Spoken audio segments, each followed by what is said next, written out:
You know, I'm gonna say the same thing Asmongold would say.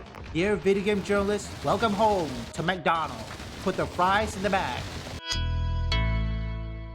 What's up, geeks and gamers? It's Jeremy coming to you with another video, and today we're talking about the left-wing garbage outlet called The Gamer having mass layoffs, decimated by those mass layoffs. Tell me if you've heard this story before. Left-wing outlet doesn't understand its fan base, attacks its fan base, and then goes out of business. It happens every single time. And the timing of this one is pretty damn good because I get to read this article on the new geeksandgamers.com website. You know, I'm gonna check that website too. Look, listen, for me, I feel sympathy for those who lost their job, okay? But you have to understand one thing. How can people who are gamers, meaning myself and other people who are also playing video games, how can we, the gamer, felt sympathy for journalists who openly attack gamers for voicing their concern, such as, I don't know, calling out DRM or what else, cheating in Call of Duty, or better yet, praise games that are successful such as Black Myth Wukong. Gamers are being called like what? Chuds. Incels. Video game journalists was supposed, in the past at least, was supposed to represent gamers. But when the suits come in, guess what? All those nerds that knows about gaming, they were pushed aside, replaced with what? Bad actors. Yes, replaced with some bad actors. Corporate bad actors. And guess what happens? After 2020, it took what? Until 2024 for this to happen. And I think this is going to be a very, very fun read because I'm always happy when an activist left-wing garbage tier site goes down in flames by their own doing because they hated their audience. Reap what you sow. And Marvin has a really good article here on geeksandgamers.com, and we're going to talk about it. The Gamer decimated by mass layoffs, progressive gaming outlet collapses as Valnet makes sweeping cuts. It's a beautiful thing, ladies and gentlemen. The gaming industry is witnessing another major casualty, and this time it's one of the most politically charged outlets, The Gamer. Oh, yes, and they have been this way for a long, long time. I mean, look, right here.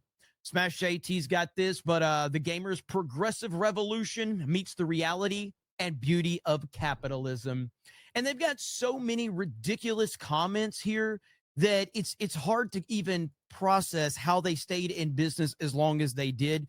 These people are absolutely insane. These people are nuts. Look at this right here.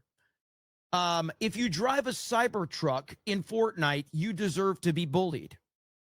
This is the type of articles they're writing because they hate Elon Musk. Now they're gonna write pieces like this. It's insane. Now you know.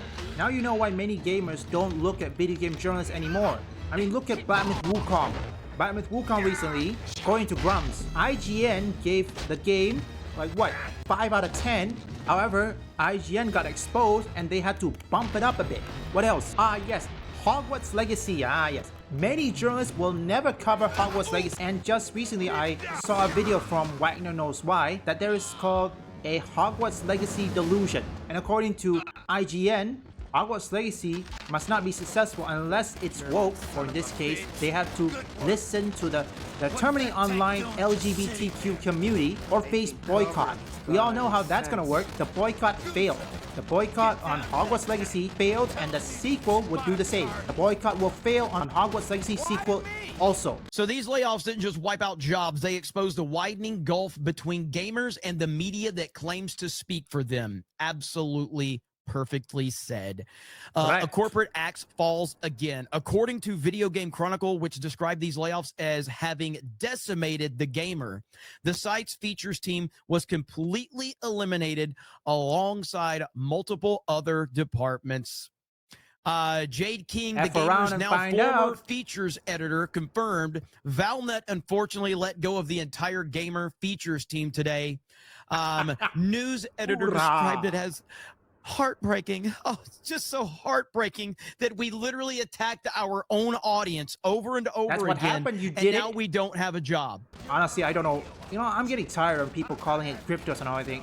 Also, this is the thing. Hey, video game journalists, we didn't do it, okay? Remember, you guys did it to yourself. Listen, all these people that you claim are grifters or chuds or anything, all they do is look all your dumb tweets, all your dumb articles, pull them all together, including your dumb videos, and look at it to see how moronic you idiots are in front of everybody to see. Hey, it's not their fault, okay? You journalists are the one that did it. It's true, and that's what really happened. You do it to yourself. Right here, Endymion posted this. People who identify as gamers more likely to be sexist and racist, report finds. You gotta be kidding, right? Why are you even talking about gamers if you hate gamers so much? When outlet mocks their own audience, which is just what we were talking about. That's right. For years, the gamer seemed less interested in games and more interested in scolding gamers, from op-eds about toxic fans to takes that framed disagreement as moral failure. The site consistently talked down to its readership, 100%.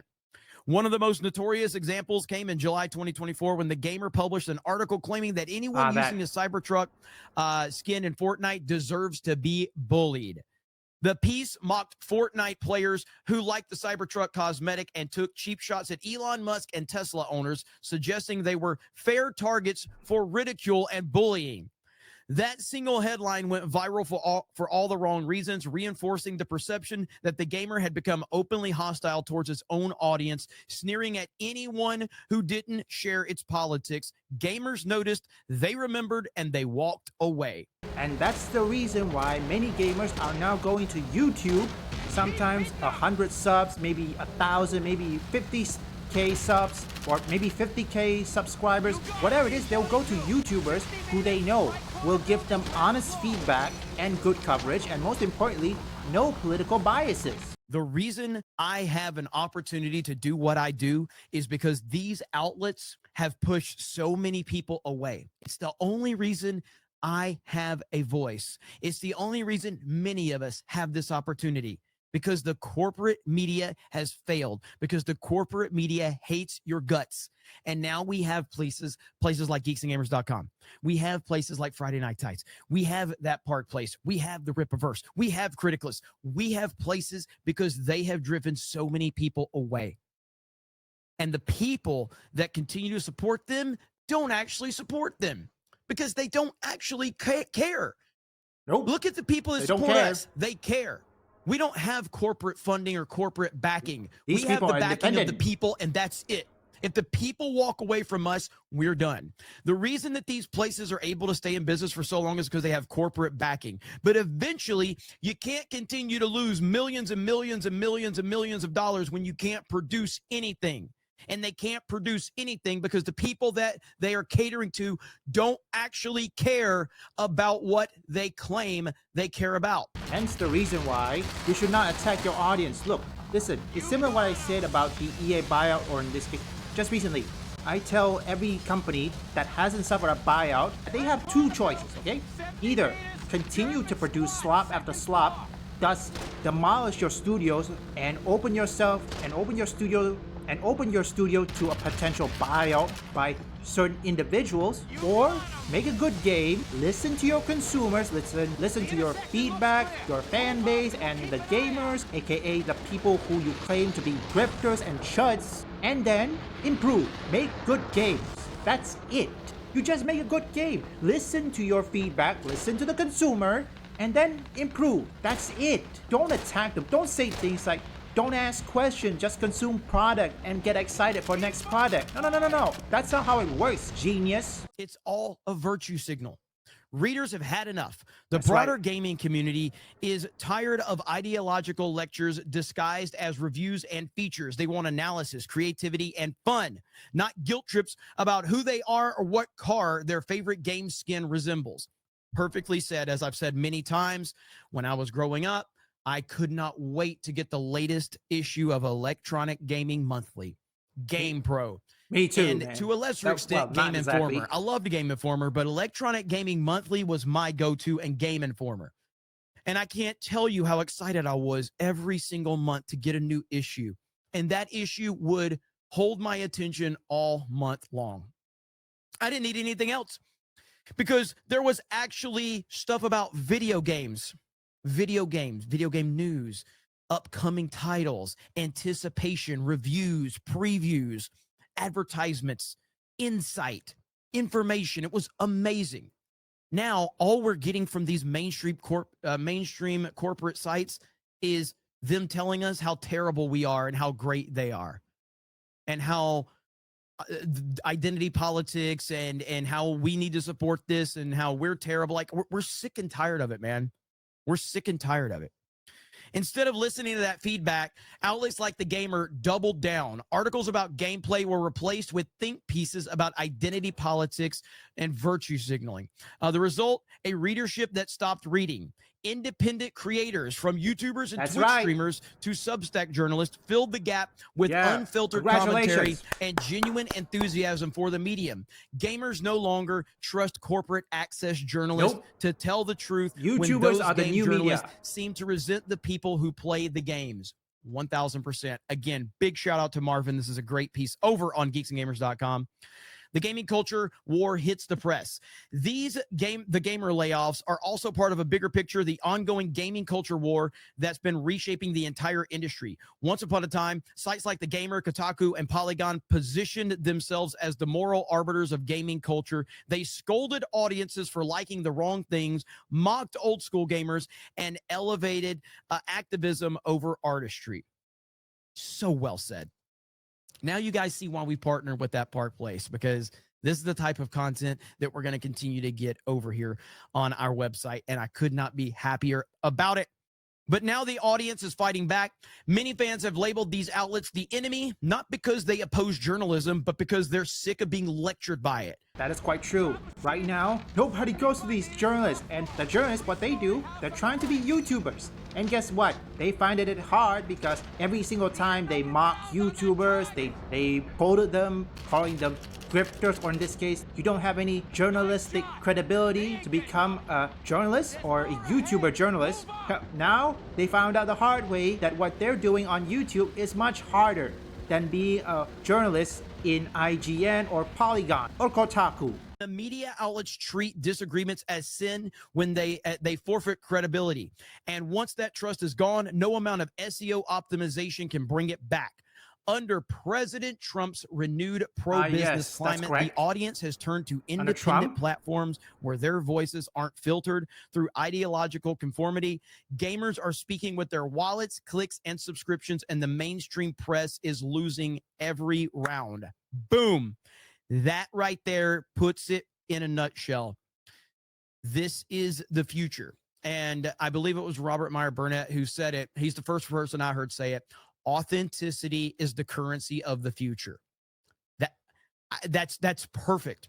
With where we are, authenticity is the currency of the future. Okay, I will leave the full video link in the description. That's right, authenticity. To be original. Elon Musk also said the same thing. YouTubers are the new media. And also, I think from now on, video game companies, or in this case, many movie companies, TV show companies that hand out reviews, they should at least face the harsh reality. The journalists such as IGN, Kotaku, Polygon, the Washington Post, whatever, no longer serve their best interests. From now on, every video game developer should know that YouTubers are the new media. They can't hide it. I'm not speaking for the West, okay? I'm speaking for the ones that are either indie or AA or maybe Eastern developers. To the Eastern developers such as China, South Korea, remember, in Asia, we do have our own journalists that still is different from the West. But at the same time, YouTubers are the new media.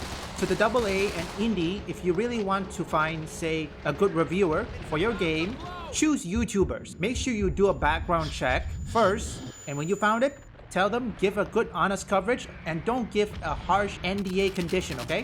YouTubers are the new media. And these journalists, you know what, in my opinion, you know what, I don't want to say it. I mean, they won't listen because, like Asmongold would say, put the fries in the bag. You're not crazy enough to shoot me! Desertion's a capital offense, Guzzo! Shooting you won't be crazy. It'll be the sanest thing I've ever done. Frank, come on now! Guys! We got ourselves a tunnel here! Looks like we got a way out. All right, we're bugging out. Move!